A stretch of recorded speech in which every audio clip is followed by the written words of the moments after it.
Hello and welcome back to Live Now with Veenu and Chuck. I am your host, Veenu Keller, along with my amazing co-host, brother from another mother, Chuck Hogan.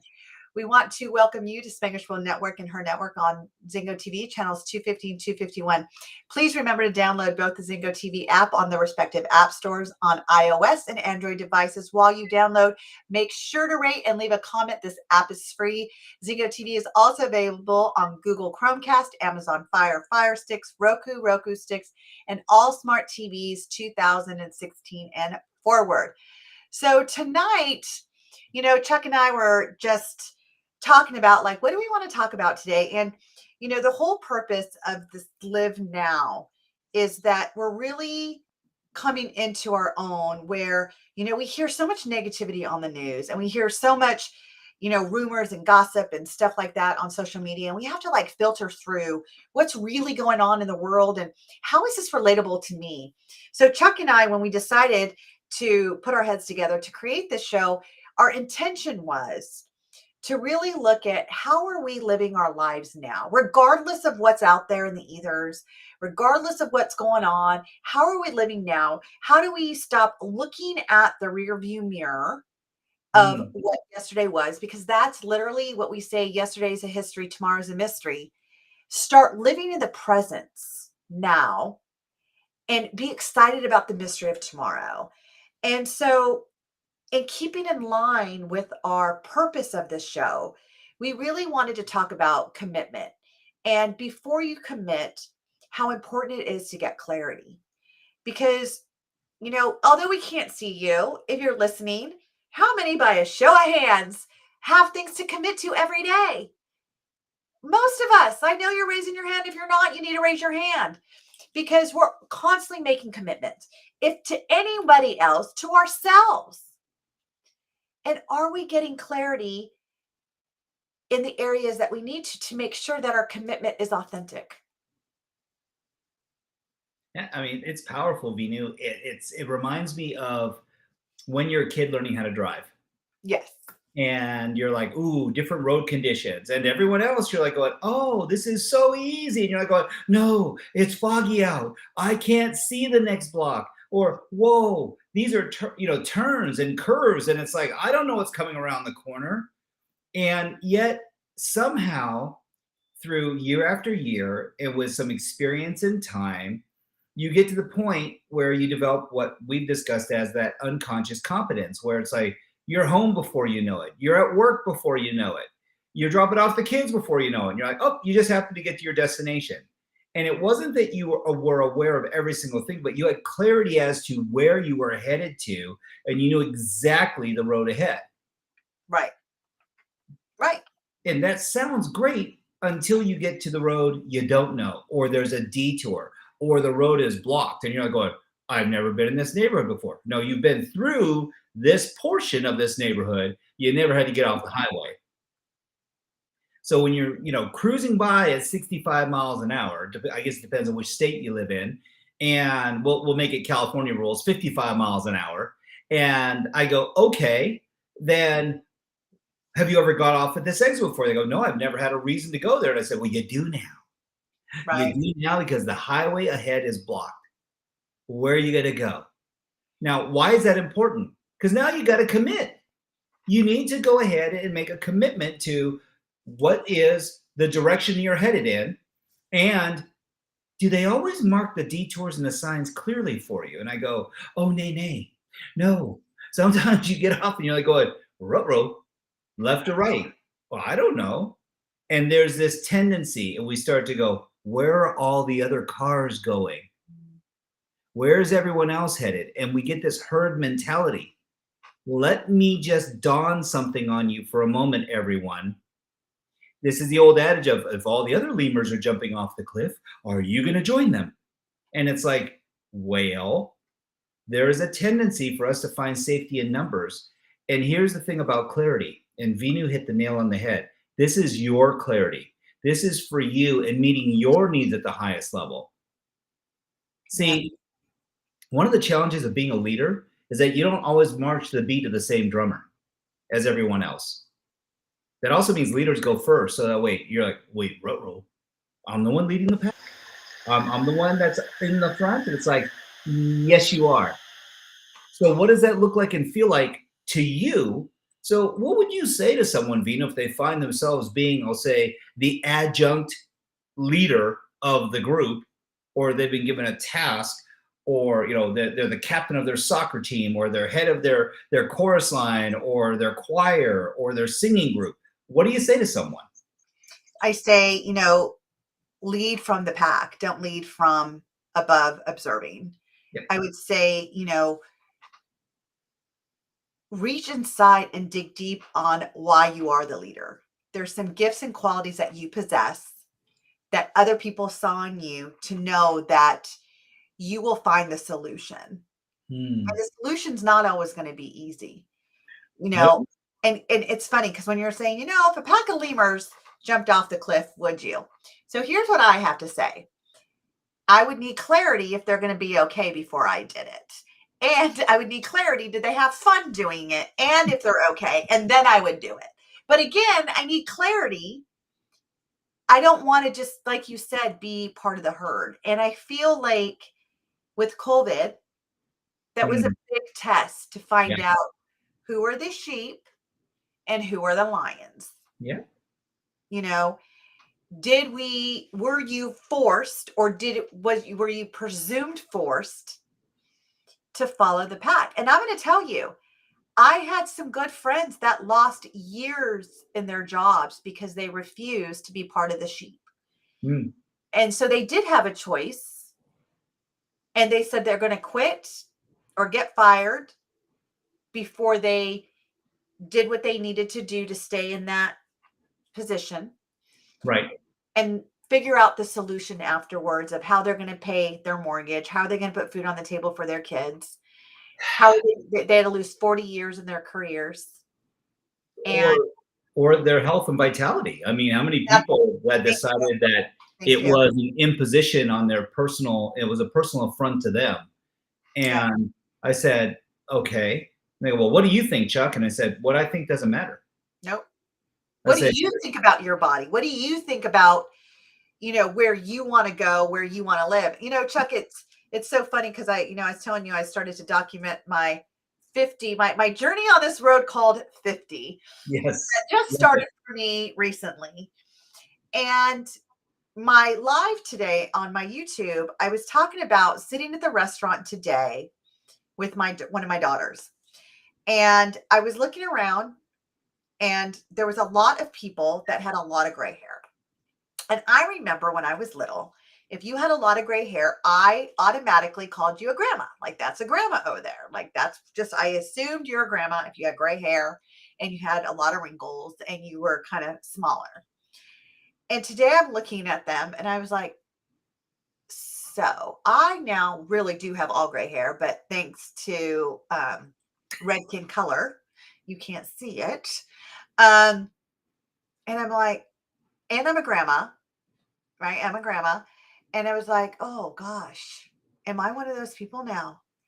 And here's what's funny is that majority of them were wearing track suits and yoga pants and moving and grooving. Yep. And I promise you, they were probably in their late 60s, early 70s. And then I know people that are in their late 60s, early 70s that every ailment of their body, they hurt, they feel, they, Woody loves Redkin color. So do I, Woody. You know, I was like, we have a choice.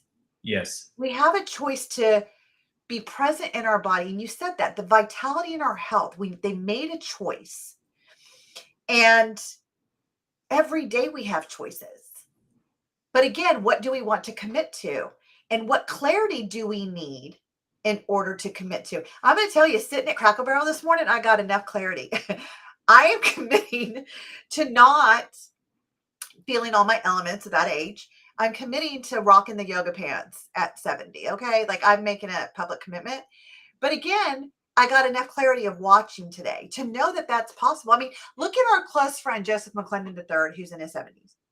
He is out there on the stage, jumping and hollering and rocking it. Making I it happen.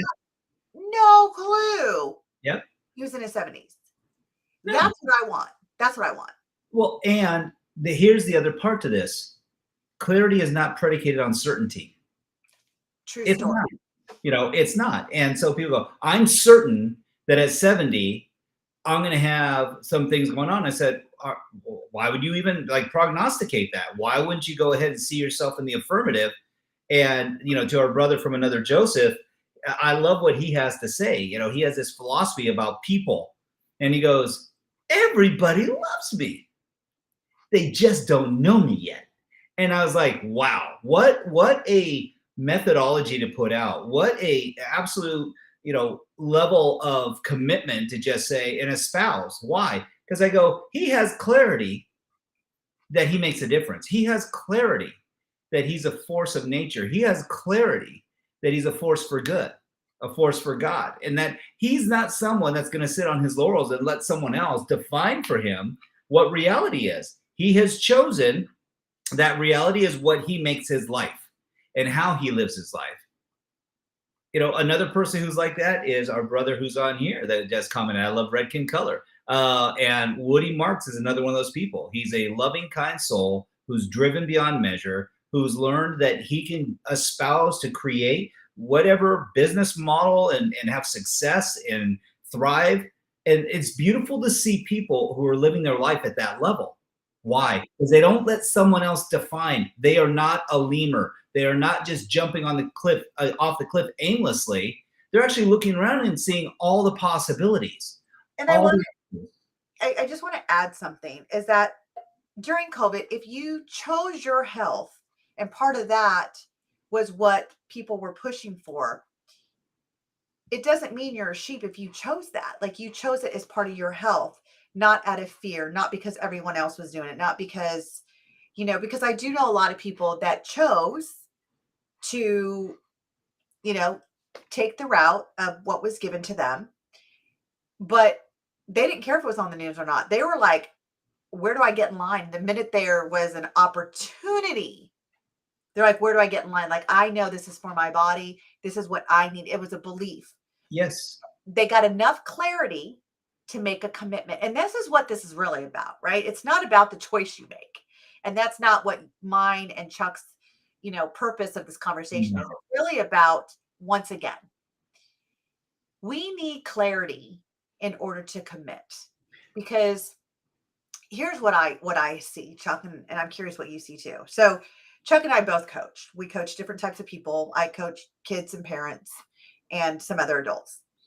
When it comes to commitment, whether you're an 8-year-old kid, a 15-year-old kid, a 28-year-old adult, a 50-year-old adult, it always comes down to one thing to commit.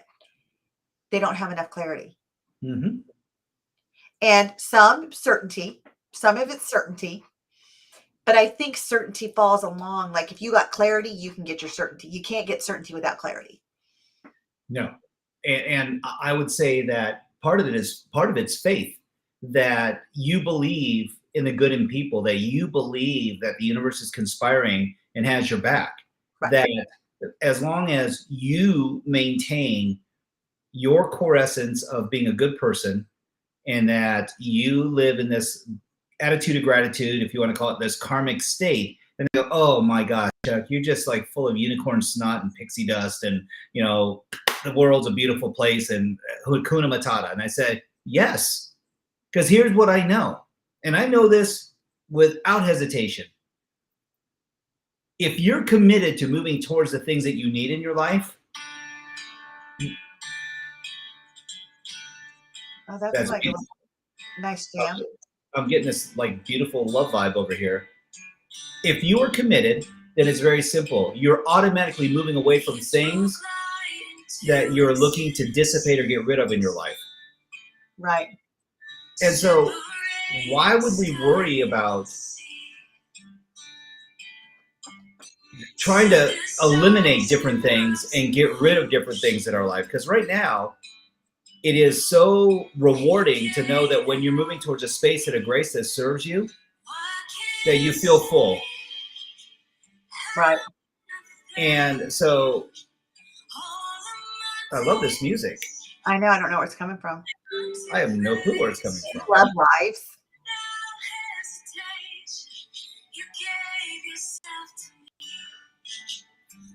I don't know what's coming from. Oh, Okay, let's see. That was interesting. yeah. I loved it. It was a beautiful, beautiful music. I just don't know where it popped up from magically. So, but no, going back to that for a moment, Vinu, it is important to understand that oftentimes the brain doesn't know. And so when we start talking about certainty, or in fact, let's just get to clarity for a moment. When we are in clarity, where are we living? I said, we're living in a beautiful state. We're living in a state where we actually love and appreciate and see the grace and gratitude in what's going on. Now, it doesn't mean it's perfect. It doesn't mean that we're not struggling still and that we're not facing it till we make it. What it really means is that we're giving ourselves the grace to mess up, to have the experience, to face it, to temper ourselves, to grow till we get to that faith it till we make it, right? Which we would Right. discuss last week. On the flip side of that, if we are so concerted about moving away or eliminating things in our life, because there's people going, oh, I'm going to eliminate waste, or I'm going to get rid of people who no longer serve me or help elevate me. And I go, well, then why don't you just concentrate on moving towards people that you can collaborate and commiserate with, that share your same values and heart and integrity. And what you're going to find is automatically you'll be moving away from those entities that don't serve you at the highest level. But here's what I say. Like when people say that, I kind of, because, oh, if you don't comment, I'm going to let go of you. And then if you need to let go of me, let go of me if I'm not commenting on you. But here's what I do want to say. I probably have a lot of negative people on my Facebook, but you know what? Maybe they're on my Facebook or LinkedIn for a reason, to be influenced by the positivity or the message that I bring. Right. But there's a difference, though. The difference is that you're not using them as your guiding force. You're sitting there setting an example because you're living in your best life. You're sitting and living now. Right. And so those people, it's great because at least they're looking for aspiration. So I would say they're not moving away from negativity. They're actually moving towards someone positive that's exuding those values, that insight, those distinctions. And I go, wow, what a role model. And you are a role model. And so and they go, well, but wait, but Chuck, I was trying to avoid pain. And I go, well, when you're searching for pleasure, what is that? But what if pain wasn't anything bad? What if pain was the catalyst to growth, right? And like that's what I think people need to, like when they're like, oh, I got to go away from pain, because that's what we're conditioned to do. We're conditioned to stay away from pain versus go towards the pleasure. And that is why we have consequences, right? If we put enough consequences on our kids, they won't do it again. Oh, yes, they will. I was just having a discussion today with one of my clients, is that the impulsivity of what she gets in that moment outweighs the consequence she's going to have to face. And the impulsivity answers a need of whatever that is that need of connection with her friends, is that need of the excitement of that night, or the fear of missing out of the fun. So I'll suffer the consequences of my parents later because I got to have this now. And so that's where the impulsivity comes from. It's not good. It's not bad. It's their frontal lobe's not developed. And honestly, that's where the impulsivity comes from. It's because their frontal lobe's not developed. Well, And so my whole point in this is it's wanting to have so much fun. Like we're attracted to the fun. We're attracted to the joy. Or if you're not, you don't think you deserve the fun and the joy. You only deserve to be miserable, sad, whatever, instead of finding the gift. Sure. And so to your point exactly, though there are so many, like you said, the prefrontal cortex, the frontal lobe isn't fully developed. So they have a tendency as children to live, again, very simple, happy, sad, or okay. And the truth is that they lean towards happy. That's what they're looking for: connection, love, joy, laughter. To your point, I don't disagree whatsoever that having the consequence of having pain, the difference is that when that becomes the focal point, because where focus goes, energy flows. And if we're constantly looking to move away from pain, it's kind of like those people that that you're like going, oh, they're constantly worried about money. And what do they have? More money problems. They don't have prosperity. But how is it that there's some people, they just manifest money? And they're like, oh, because I don't worry about the other side of it. And I go, yet if they were in a deep enough depth or state, they would worry about it. They would find that they need to make some shifts and changes, right? Because the pain gets to such a tipping point that they get leverage. And I go, okay, so what's the difference? I said, getting the lesson. Right. getting the lesson. See, Right. where I get more concerned now is we're living in a world, and in the past, when you and I were growing up, the circumstances which were much more dire. There wasn't the level of helicopter parenting that we're seeing, and now it's even bulldozing where they clear the path. Like there is no, there is no pushback. There's just like, oh, clear runway, clear takeoff, clear landing, clear weather, clear everything. It's like, oh my gosh. And why does that become an issue? They go, well, we're just removing barriers, Chuck. And I go, yes, and it's the barriers that provide the lessons. What we've done is essentially we've dumbed down the level of living that people need to do in order to get the experience. And when life was more simple, the Brady Bunch era, the Gilligan's Island era, when it was the Leave It to Beaver era, oh my gosh. I mean, now I'm going back. But the truth was, life was more simple and the lessons were much more clean. Now, if you overstep on social media, if you publicly post, that stuff will haunt you forever. Right. Right. And So deleting it. no, even at a young age, I go, oh, was this you when you were in your youth? Although I wish somebody could help me understand, if I can't delete stuff on social media, how do I get stuff back on my Word doc? Because I still have that problem.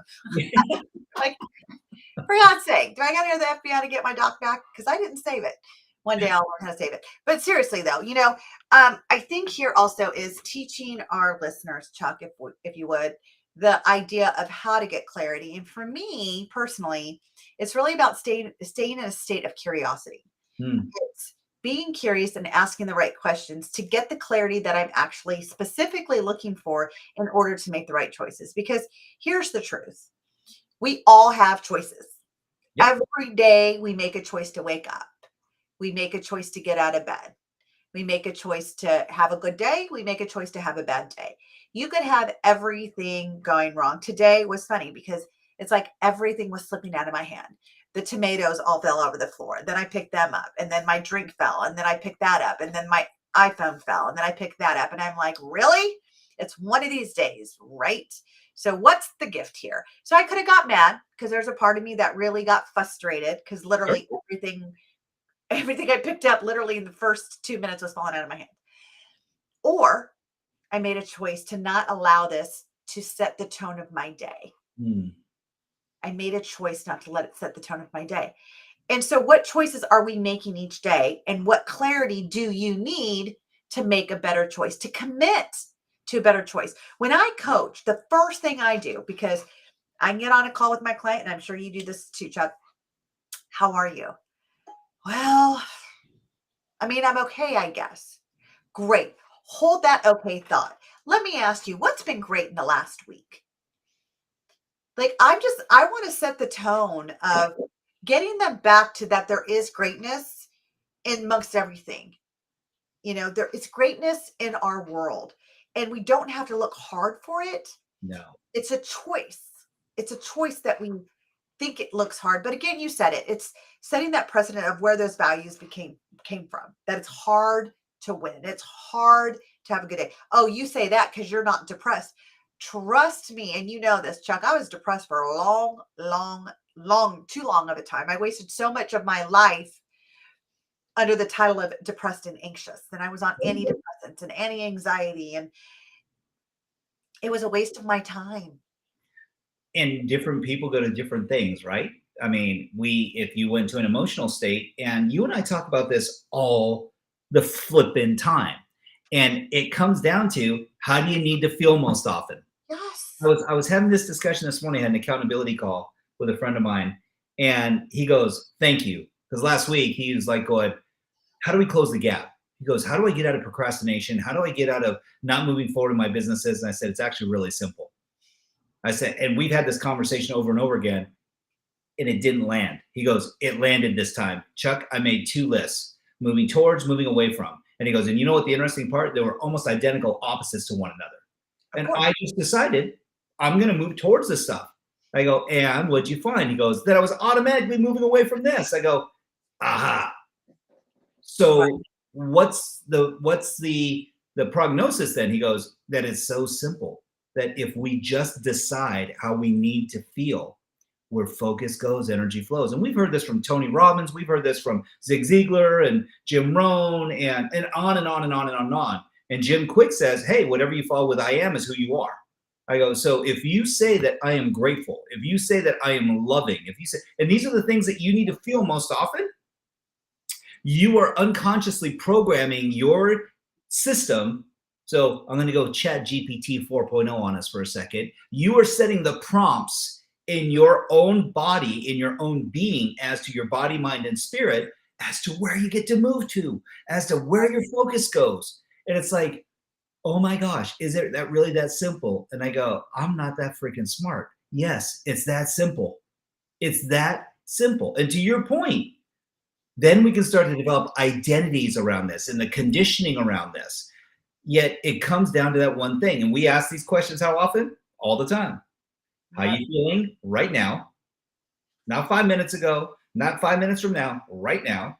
What does it mean? And this is a very powerful third question. Do I need to feel another way instead? Because if you're going, I'm feeling grateful right now. Nope. Checking in. I'm great. Like this feels awesome. Yeah. I'll hear people go, you know what? I can have a little bit more fun too. I go, grateful and fun, dynamic duo. Pretty amazing coupling. It's like, was there anything else you want to throw on there? Like a cherry on top of this sundae? And like going, you know what? Grace. I would just love to feel guided and graced and like I don't have to push constantly. Because there are some times when you're like going, I'm pushing to have fun. Huh. Interesting. Interesting.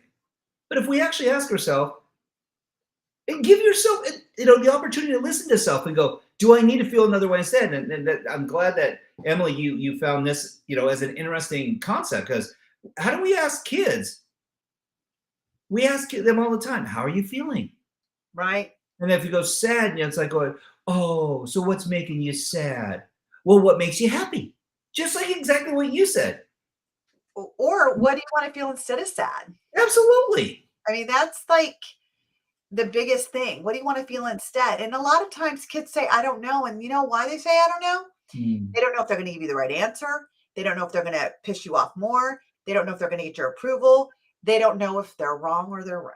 Ooh, and this is something you brought up a couple of weeks ago, and I want to just bring people back full circle on this, and that is we don't judge it in the moment.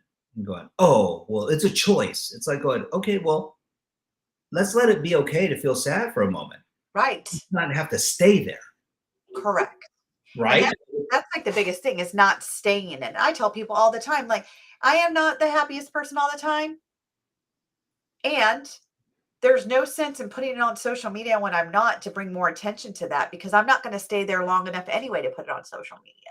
I'm going to feel it. I'm going to own it, and I'm going to move forward. And if I can't, I got plenty of friends to reach out to saying, I'm having a little bit of stuckness right now and I'm sitting in it. And I really need to find the meaning right now, because sometimes just takes someone to ask you a better question to say, yeah, that's right. Thank you. That's exactly what I needed to hear. And I'm reminded, sometimes it takes a little work too. It's kind of like stepping in gum. And people are, wait, what? I go, yeah, or tar, name whatever you want. And all of a sudden you're walking and you feel the sole of your shoe just, you're like, okay, this is really, really awkward. And so what do you need to do? You're like, I need to take a moment, sit down and actually look at this and see what's going on. And I go, what does this mean? Well, you stepped in gum. It's 106 degrees outside today, so it's spreading everywhere. It's like liquid gum. And I go, okay, so what do you do? And they go, I wipe it off. I go, whoa, wait, can you do that with emotions as well? And I said, you sure can. And they go, but it took a little work. Hey, it might take a moment. It might take a moment of like scraping it off. It's really uncomfortable. You might need to use a stick. Not judging, just say it. Or, hey, if it's bad enough, you might go, need a new pair of shoes. Now, I won't say that you'll go that far, because if they're Jimmy Choos, you're probably keeping them and you do anything to save them. So why do I go there? When we value self, when we value our own emotion, we will do what it takes in the moment to clear that space. Absolutely. And this is what we call closing the gap. Because the gap is we're not feeling the way that we need to feel. Yeah.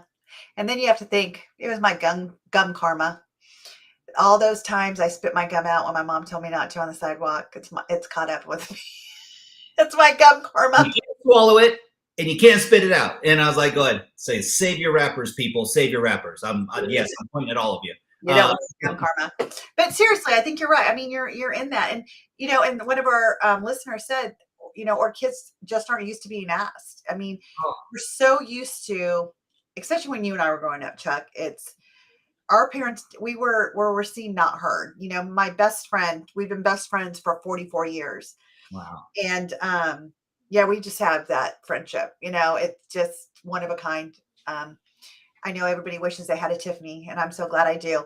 And we were talking about when we grew up that because my kids were asking us some questions, and like when you grow up and we're like, oh God, no, our parents didn't care what we thought or what we had to say, our opinions. We were never asked that. It was, this is it. It was an okay. And then our room, when they couldn't hear us, that's when we would rant to ourselves in the mirror. Oh. Like, oh, they don't understand and they don't know. And Mom says, what do you say? Nothing. I'm coming. I'm doing what you asked me to do. That Now, was your version of a journal. I mean, that was like, right. And now, though, it's so interesting looking where kids are at. Like they have a mouth. I tell my kids all the time, they have the mouth of the South. Like they always have commentary to make. Always. And I said, I didn't ask for any opinion right now. And I don't know if I've gotten them into that because I wanted my kids to know that I see them. I want my kids yes. to know their opinion matters. I want my kids to know they're heard. And my daughter's gotten really, really good, especially with daddy, with the tears. You're just not allowing me to be heard. So my husband, who you know very well, he's like, Yes. okay, just stop crying. Yep. And I want to hear you. Talk to me. And she does. And then she still gets a no or no, it's not happening. And she's like, see, you're just not hearing me. So then I have to jump in and I say, so you don't think dad heard you, or you wanted dad to hear you and you wanted to get a yes? And she's like, well, I just wanted to be heard. And I said, so honey, please share with her what you heard. And he tells her, and I said, is that what you said? And she's like, yes. I said, great. Can we go to bed now? Because you were heard. And it's still no, but we're going to bed. Yep. I mean, I think that we really push getting our kids to be heard, that the moment they think they're not, they're raising their voice. But I'm going to tell you, it's modeling, because that's what we do as parents when we're not heard. What do you do, Chuck? Because I know I yell. What do you do when you're not heard? I actually shut down. I actually go, hey, okay, if it's not important to anybody, then I'll just be quiet. Right. And people go, wait, what? And that, I'll tell you what, that is a really bad strategy. Why? Because when you leave things in the world of the unspoken, it's kind of like lighting a fuse. You don't know when the bomb's going to go off, but you know it's going to go off. Right. Well, I elevate my voice, right? So again, it's model. So the moment they don't feel they're being heard, especially to each other, right, they raise their, and I'm like, why are we shouting? Well, they're not listening to me. I'm like, oh gosh. And it's my mirror. And so what I say is, you know what? I get it. We all need to do better. I need to do better. You need to do it. But that's just it. I'm also modeling ownership. I'm also modeling ownership because I came from, if you ask my other boys, which they reminded me several times when we were on our vacation, because we had all of us together. Wow, you didn't let me talk that way to you. I'm like, yeah, well, I've changed a lot and we're trying not to yell anymore. And my boys, you don't know how lucky you are. Mom used to yell at us all the time, blah, blah, blah, or whatever, right? right. Because I have changed. And there's still growing areas for me as well. And the truth is that we model to our kids, and our kids do the same thing. And so we're learning. Again, we use the word tone. That means our tone is not appropriate, or the person's not receiving it in an appropriate way. So my whole point to all of this, and I love you, Chuck, because we get off on tangents. We talk about 20 different topics. We're here for one. We're just gonna, those books that we used to have, Chuck, back in the day, called Choose Your Own Adventure. Yeah. If you want the shark to come, turn to page 84. and you turn 84 and you find out that you died. So then you go back to page 20, what a different adventure. I feel that's kind of our show. It is. The topic should be choose your topic, but we're going to start with this one first. Well, there's a progression, and so in life, the best stories don't always start with, the heroine dying in the first 5 minutes, and then having the flashback 4 days ago. So to your point, this whole concept of clarity, what if there wasn't any clarity? What if there was just living and appreciating the fact that we get to be involved in this journey that we call life, that our creator or the universe, that the world at large conspired to give us this space and grace where we could actually experiment. And that's life's great journey, is that we get to participate and share in all these different scenarios. And they go, well, Chuck, so what's the outcome? And I said, exactly that, to live. Right. Our show is called Live Now. It's not live now and then collect tomorrow.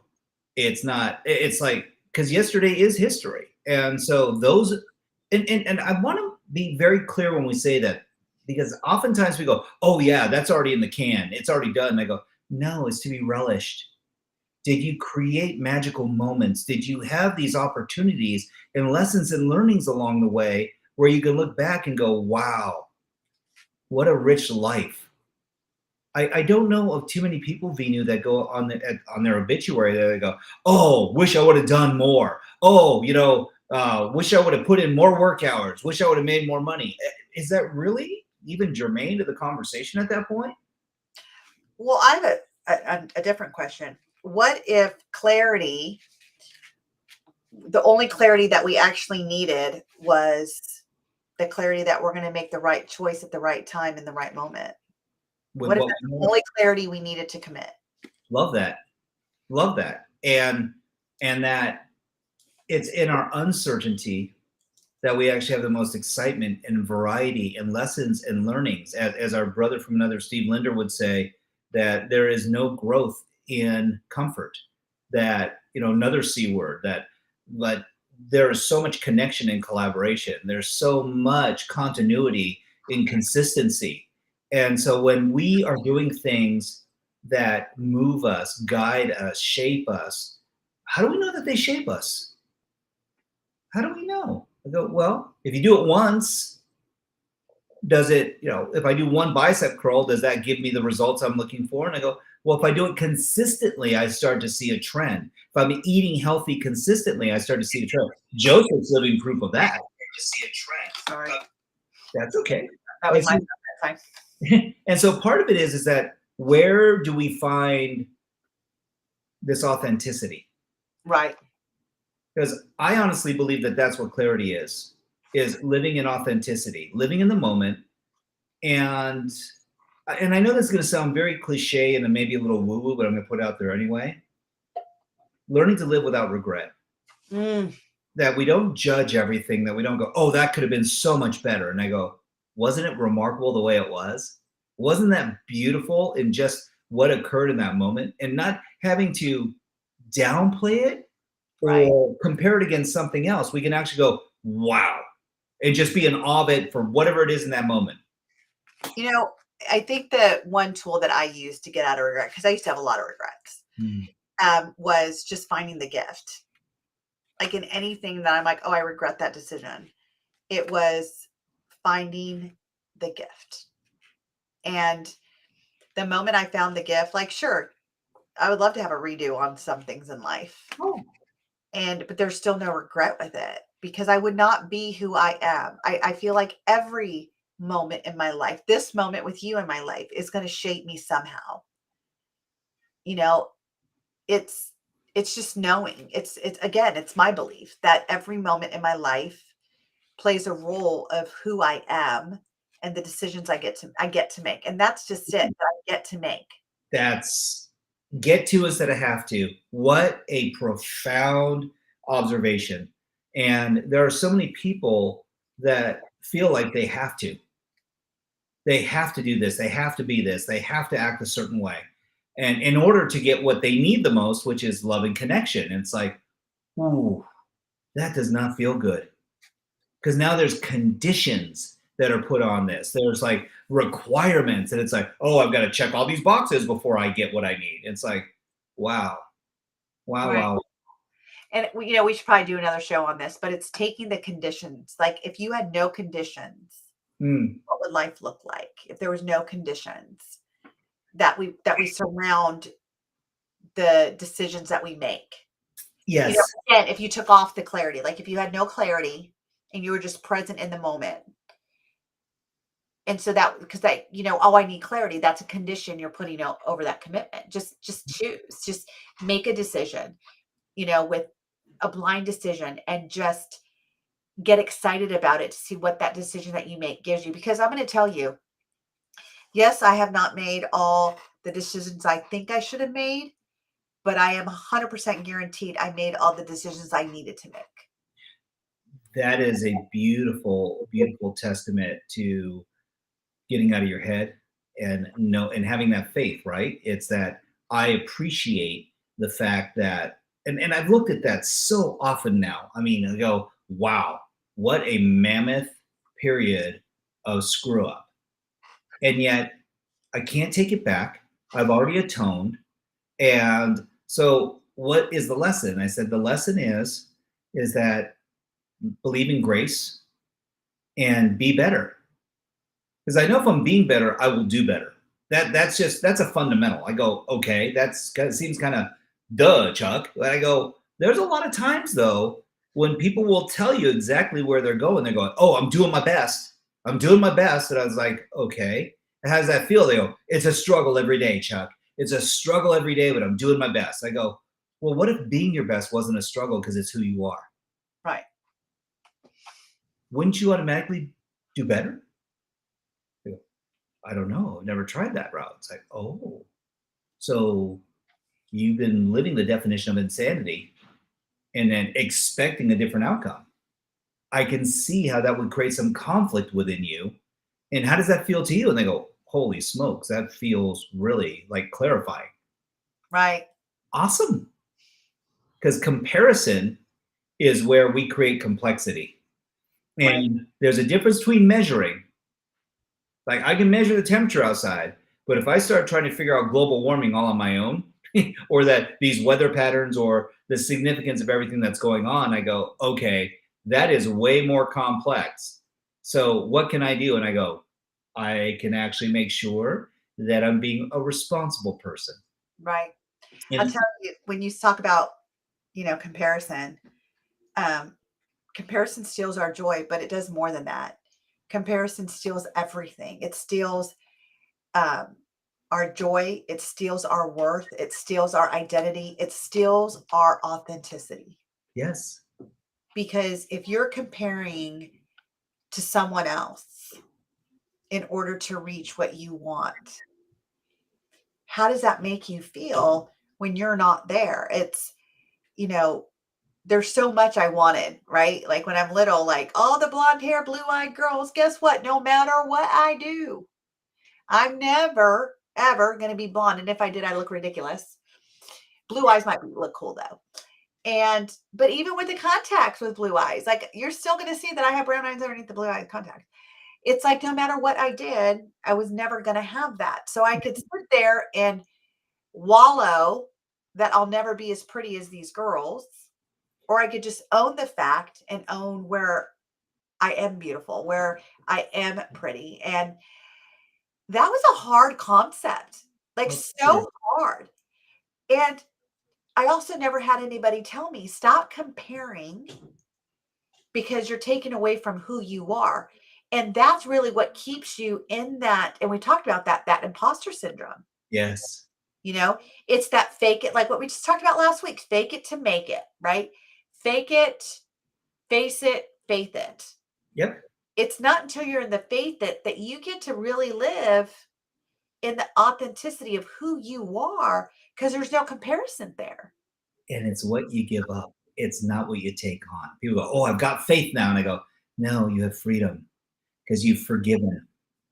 Faithing it till you make it is that you know that there's space and grace and opportunity, and that it's not what you do, it's who you be that makes the biggest difference. And I have faith that the universe is conspiring. Why? Because I'm not faking it. There's Right. no imposter syndrome. There is none of this. This to your point, I love what you just said. Oh, if I had blue contacts on, I go, okay. So I said, why is it? Why is it that we applaud what perceives to be exceptional? And I go, why does there need to be an exception in order to be accepted? Hmm. Why do you have to be at the dean's list? Why do you have to be in the top 5% of your class? Why do you? They go, oh, well, because it's that distinction and that honor. And I go, yes, in this environment. And yet, if I put you in another environment, you're not in the top 10%. You're not in the top 20%. So why? I said it all comes down to what are your standards? Right. Right. You Is know, it a, there or was is a it time a feeling? that I even like I don't wear makeup. Um, maybe I should, right? Maybe I should, like, I look at myself, maybe I should. But you know why I don't, like, why I stopped wearing makeup? Because I felt, especially when I did that transition to really figuring out who I am and stop trying to be that chameleon to fit in. I felt wearing makeup made me that chameleon. That Mm, I'm presenting something that I'm really not when I take the makeup off. And so I just stopped wearing makeup. I mean, there's times I'll wear makeup, and there's times that I don't. It's just, do I here's the truth. Do I feel like spending 15 minutes taking it off at the end of the night? No, I really don't. So there's my truth bomb for y'all out there. hey, So, we but just it found does, clarity. We right? just found clarity. Because here's it. I really felt I was being authentic and Yeah. inauthentic. I'm sorry, inauthentic Mhm. by masking up my flaws or this or that. And I don't want that. I don't want to take off my makeup and be like, wow, that's her. Cause I look at, like, People Magazine or whatever, or Inquire, and they're like, this is Jennifer Aniston. This is the real Jennifer Aniston. Right. You mean she's not the same person?